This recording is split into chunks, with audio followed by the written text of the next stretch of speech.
ሄይ ጋይዝ እንዴት ናችሁ? ዛሬ ምንድነው ልነግራችሁ የመጣሁት ቅድም አሁን ማታ ላይ ነገር ምሽት ላይ ነገር ነው። ከፍየል ቤት ወደ ሰፈር በታክሲ እየመጣሁኝ ታክሲ ውስጥ ሁለት ሰዎች ያወራሉ። አንድ ጎልመስ ያለና አንድ ትልቅ ሰውዬ እያወሩ ጀስት ጆሮዬ ውስጥ ገባና ምን ይለዋል ይሄኛው ሰውዬ ጎልመስ ያለው ለትልቅ ሰውዬ አንድ ሰው ነበር የዛሬ ስንት ዓመት በፊት አለ እና ጸሎት ሲያደርጉልኝ እናቴና እህቴን ጠብቅልኝ ነው ጸሎቱ እና እህቴ የሚላት የሴት ጓደኛውን ነው አይነት ነገር ሲል ሰምቼዋለሁ። ከዛ ሁሌ ጸሎቱ እንደዛ ነው እና የሆነ ሰው ይበል ወይ መልአክ መጣና ይጠይቀዋል ከአንተና ከእናትህ ማን ቢሞት ይሻላል ከሁለታችሁ ምረጥ ሲለው እናቴ ብትሞት እኔ ለ3 ሳምንት ለ3 ወር ወይ ለ3 ዓመት ነው ባዝን ከዛ እረሳታለሁ እጽናናለሁ። እኔ ብሞት ግን እናቴ እድሜ ልክ ነው የምታዝነው። በቃ ሀዘኑ ከባድ ነው ለሷ። ስለዚህ እሷ ብትሞት ነው የሚሻለው ምክንያቱም እኔን ካጣች ሀዘኑ ይከብዳታል አለ ብሎ ሲያወሩ ጆሮዬ ውስጥ ገባና እኔ ደግሞ እንግዲህ ከዚህ በፊት ታሪኬን ሳወራ ቪዲዮን አይታችሁ ከሆነ እናቴን እድሜ ልኬን አልረሳትም። እናቴ ከሞተች እንግዲህ ዘመን የለውም። እኔን ወልዳን የሞተችው በ2 ዓመት ከ5 ወር ነው እናቴን በሞት ያጣኋትና ረስቻት አላቅም።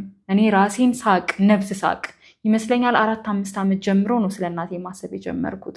ከዛ ሞት ማለት ምን እንደሆነ እየገባኝ ከዛ እያደኩ ማለት እየበሰልኩ እያደኩ በመጣው ቁጥር ትናፍቀኛለች። ማለት የመናፈቋ ነገር ልነግራችሁ አልችልም። በጣም ይከፋኛል ስለሌለች። ሳዝን፣ ስደሰት፣ ሲርበኝ፣ ስጠግብ ኤቭሪቲንግ ከሷ ጋር ነው ማያይዘው። ብትኖር ኖሮ ምን ትል ነበር? ሳዝን እንዴት ታጽናናኝ ነበረ። ደስ ሲለኝ እንዴት ደስታዬ ይሰማት ይሁን፣ እንዴት የበለጠ የሆነ ነገራችሁ ዛረግ እንዴት ትኮራ ነበር። ዳውን ስሆን ወይኔ እናቴ ብትኖር እንዴት ታጽናናኝ።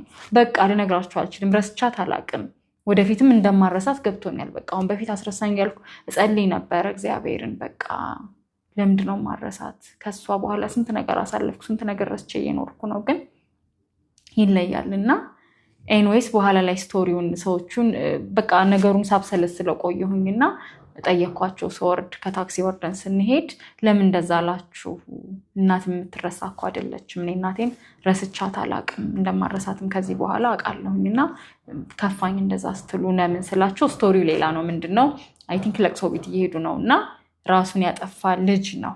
ስለሱ ነው እያወሩ የነበሩት እና ምን ያህል ለወላጅ ከባድ እንደሆነ ልጅ ማጣት ቢረዳው ኖሮ ራሱን አያጠፋም ነበር። ለእናቱ ትንሽ ቢያስብ ኖሮ ነው እስማማለሁ። አዎ በጣም ከባድ ነው። ግን ነገሩ በጣም ተች አደረገኝና አዎ ፕሊስ በዚህ ሰዓት መጥፎ ጊዜ እያሳለፋችሁ ያላችሁ በተለይ ልጆች፣ ቲኔጀሮች ብዙ የሚከፋ ነገር እኔ ራሱን ሊያጠፋ ያለ ሰው ወይም ራሱን የሚያጠፋ ሰው ምክንያቱ ምንም ይሁን ምን ተሰምቶት እንደሆነ ይገባኛል። አንዳንድ ጊዜ በቃ ይሄ ህይወት ትርጉም ያጣብናል።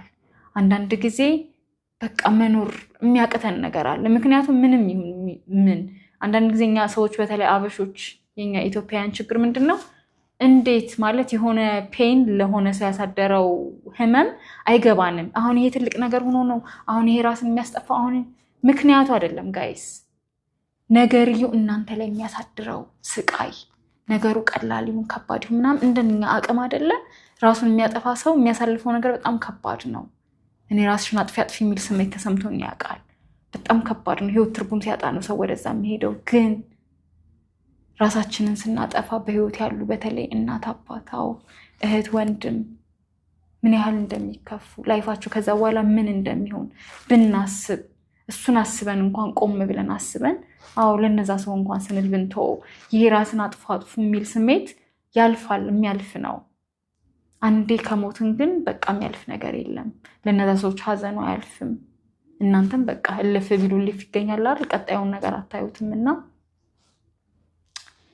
ፕሊስ እንደዚህ አይነት ሀሳብ ያላችሁ ሰዎች አዎ የእናንተ ነገር ከብዷችኋል፣ አስጠልቷችኋል እኮ ግን የሌሎቹን ቤተሰቦቻችሁን ነገር ብታስቡ ለማለት ፈልጋለሁኝ። በተለይ እናቶቻችሁ ነው የአባት የእህት የወንድም ከባድ ነው፣ የጓደኛም የሁሉም ከባድ ነው። እንደገና ደግሞ ግድ የለም ይችን ስሜት እልፍ እንበላት፣ ዛሬን እድር እንበል፣ ነገን እንይ። ከዚህ ስሜት ይወጣል መጽናናት፣ ደስታ፣ በጎ ነገር ማሰብ ከእግዚአብሔር ነው። ለእግዚአብሔር ደግሞ የሚሳነው ነገር የለምና ክብድ ሲለን ሸክም ሲከብደን ስለሆነ እናንተ ሸክም የከበዳችሁ ኑ ወደ እኔ አሳርፋችኋለሁ ብሎናልና ወደ እሱ እንሂድ፣ ወደ ቤቱ እንሂድ። በቃ ከብዶኛል አሳርፈኝ እንበለው ለማለት ነው።